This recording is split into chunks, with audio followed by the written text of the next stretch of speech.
Tu som.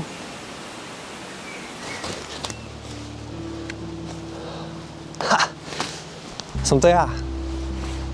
Som späť a dneska si povieme niečo o Last of Us. Pretože som hral Last of Us 2, hral som aj jednotku, ale dvojku som teraz hral. Preto som akože v lese, vieš, lebo 20 rokov prešlo, tak je tu len les. Na začiatku tohto roku som hral Last of Us 1 a treba niečo k tomu hovoriť? Najlepšia hra, aká kedy bola spravená? Je to masterpiece, hej. O tom sa ideme baviť tu, hej. Je to proste masterpiece. Ideme sa baviť o Last of Us 2, lebo za mňa to je masterpiece, ale trošku... No nie je to masterpiece, ale je to trošku akože... Je to masterpiece, ale je to trošku... Je to veľmi dobrá hra, ale má veľa kritiky. A niektorým súhlasím a niektorým zase nie. Čiže takto, Last of Us má podľa mňa najlepší... Nie najlepší, ale najviac cinematic combat. Je to proste brutálne, je to brutálne. Ďalšia vec, tá hra, jak vyzerá. Prísahám, že tento lesík vyzerá 8-krát nudnejšie, jak tento lesík. Naozaj. To je šílené, jak tá hra vyzerá. A sa mi páči také shorty, že top 10 najlepšie vyzerajúcich hier. A je tam, že boom, Red Dead Redemption.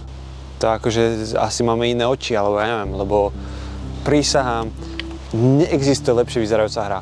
Ja som si povedal pri tejto hre, že budem to hrať pomaly, 2 hodinky denne, úplne pomaličky si to budem vychutnávať, budem to čo najviac naťahovať, budem čo najviac explorovať a to bola otrasná chyba. Prosím pekne, tá hra má 20 hodín. Ja neviem, že kto to vymýšľal, že spravíme hru, ktorá má 20 hodín. Nie, je to dlho, je to strašne dlho, hej. V čom mám s touto hrou problém je trošku ten pacing, hej. Začiatok je dobrý jak hovado, hej. Ste v tej zimnej sekcii. Jediný problémik je taký, že sa predstaví taká nová mechanika, alebo proste taká nová vecička. A to je, že meníte, za koho hráte. Čo je teda asi najviac kontroverzná vec na tejto hre, že hráte aj za Ellie, aj za tzv. Obrovské hebedo a volá sa, že Abby. Tomu sa ešte dostanem, hej. No ale v tejto sekcii sa samozrejme stane taká malá vec, úplne podstatná, a to je, že zomre Joel. Neviem, či poznáte, Joel je taký typek, hej. Ľudia sú strašne nasratí, alebo teda boli, lebo tá hra vyšla pred 5 rokmi, že Joel zomrel hneď na začiatku. A akože áno, je to naprd, že zomrel hneď na začiatku, ale celá hra je o tom, že Joel zomre na začiatku. Čiže buď chceš úplne inú hru, alebo ja neviem, no. O tom je celá tá hra, že ideš do Seattlu a zabíjaš. Čiže v tom Seattli podľa mňa najviac struggluje pacing, pretože prídete do Seattlu a ste tam 3 dní, hej, ako Ellie. Napríklad, keďže som to hral len 2 hodiny denne, tak mal som takú časť, že je v tejto lokácii nejaký týpek, ty si myslíš, že to je Tommy, tak ideš do tej lokácie a ideš ho akože zachrániť, hej. Ale prísahám Bohu, že to bolo len chodím, teda ten predošlý deň som chodil, čiže to je furt to isté a potom nájdem Tommyho, teda Jackie sa volá? Jackie Chan? Som rád, že rozprávam o videohre, o ktorej nič neviem. Jesse, pardon. Jesse. No a toto proste, zapol som to 4. deň po sebe a bol som v Seattli, nič sa nestalo, len som videl toho jedného s tou jazvou, toho škareďáka a nič sa nestalo a proste 3. deň to hrám a idem, že do nemocnice a zase idem, 3 dní, 6 hodín gameplayu a ja furt idem a ešte sa nič nestalo poriadne. Tá nemocničná scéna sa mi strašne páčila, to je akože, to je absolútny cinema, hej, tá scéna. Ale potom normálne už máš pocit, že to začne gradovať, hej. Prídeš do toho divadla a hádaj, že čo ideš ďalej robiť. Ideš ďalej chodiť. Zase ideš chodiť. A teraz ideš do nemocnice alebo zachrániť Tommyho v zátvorke Jesseho. Teraz ideš... A nie, teraz ideš zachrániť, áno, Tommyho. Reálneho Tommyho, hej. A teraz ideš zase niekam. No a vtedy som to chcel vypnúť. Vtedy som to chcel vypnúť a odinštalovať. Lebo to je šílenství. To je šílenství. Nechať ma chodiť 3 dní v kuse a drbnúť ma do ďalšieho dňa, kde chodím. Čiže, jak hovorím, pacing. Pacing je otrasný. Proste v jednotke, na každú lokáciu, kde si prišiel, absolútny cinema. Proste každá lokácia, kde si bol, tam sa niečo proste zaujímavé stalo. No a trošku teda predbehneme. Ellie zabije Mel a Owena a akože tá scéna normálne sa to nedá povedať slovami. To je brutálna scéna. A trošku ma mrzí, že kde je tá scéna?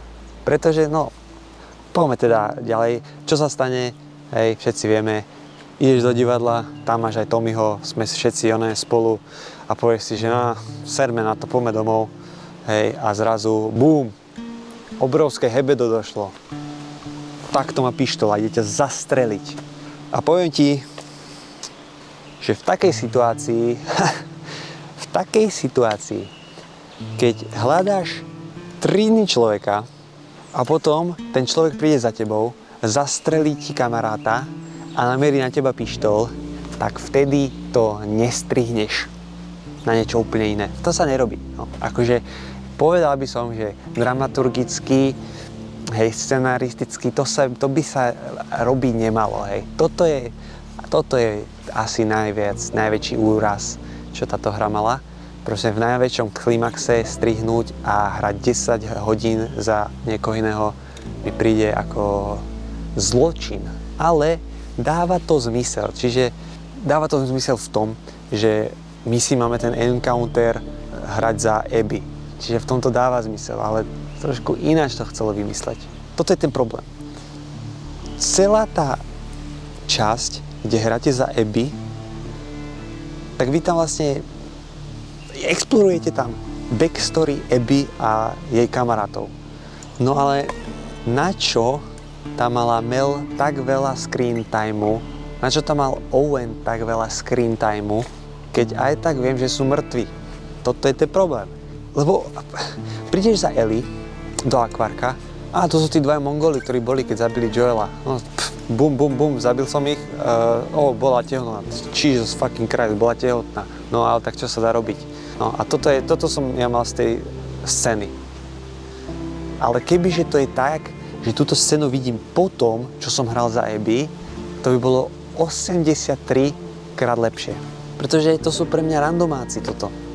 A teraz, keď budem hrať 10 hodín gameplayu a budem explorovať ich príbeh, tak mňa to netrápi už, lebo viem, že sú mŕtvi. Halo, však...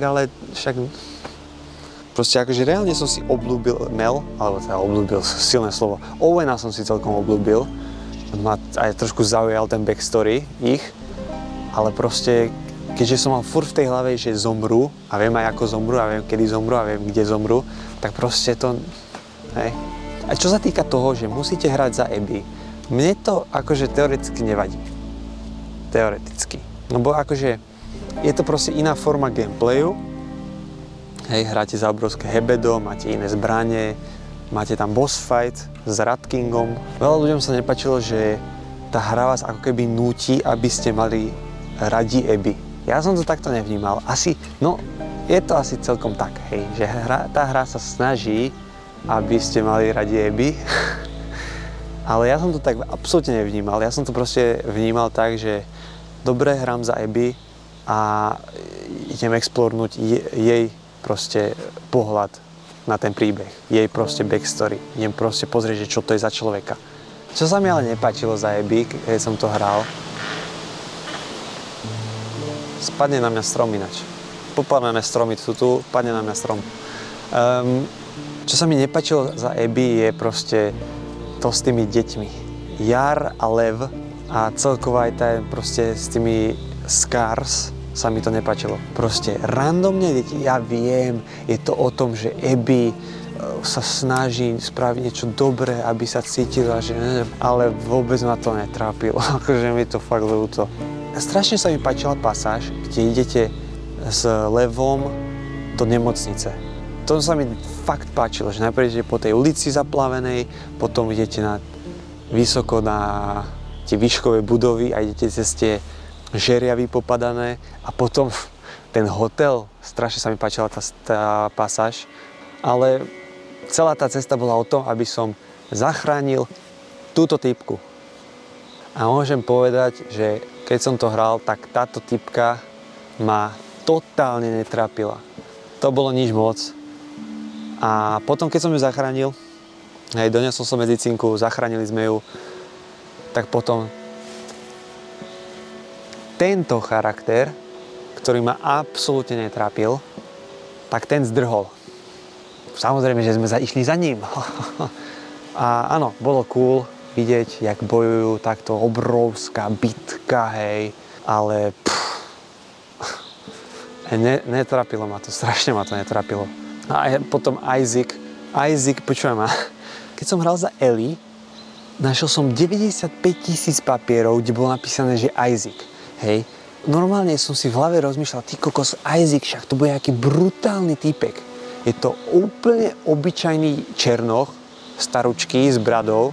Vidíte ho raz, jak mučí niekoho a druhýkrát ho vidíte na tom ostrovčeku, kde dostane a zomre. Proste Isaac bol podľa mňa najviac vejsnutý charakter.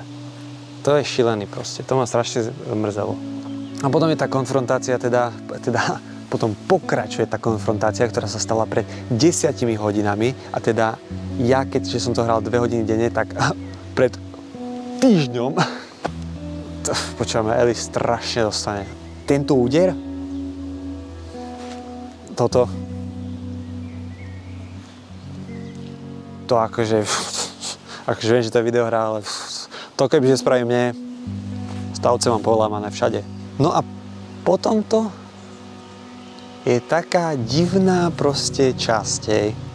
Teda ja to nazývam endgame, hej, proste je to taká konečná časť, nie je až tak dlhá a je to divné.